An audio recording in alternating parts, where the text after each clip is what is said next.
Thèse 39e.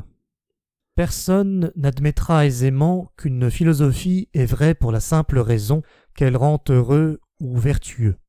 Personne, à l'exception peut-être des excellents idéalistes qui s'échauffent en faveur du bien, du vrai, du beau et font nager pêle-mêle dans le marécage de leurs pensées toutes sortes de visées triviales et bien intentionnées.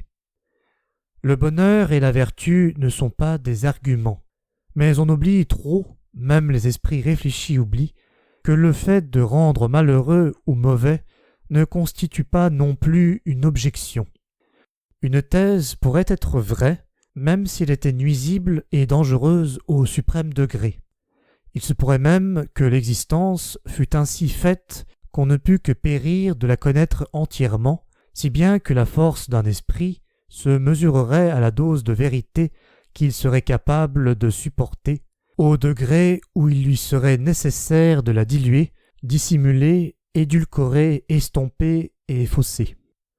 Or, il est indubitable que les méchants et les malheureux sont mieux armés pour découvrir certaines parties de la vérité et qu'ils ont plus de chances d'y parvenir, sans même parler des méchants qui sont heureux, espèce que les moralistes passent sous silence.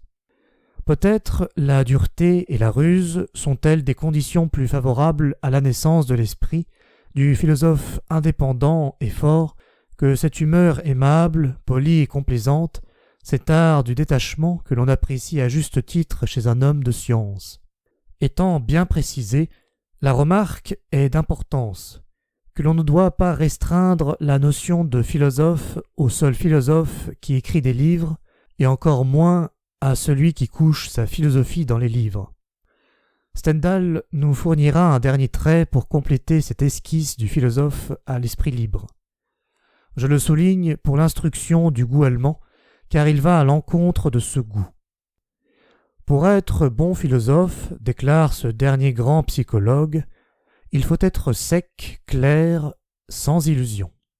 Un banquier qui a fait fortune a une partie du caractère requis pour faire des découvertes en philosophie, c'est-à-dire pour voir clair dans ce qui est.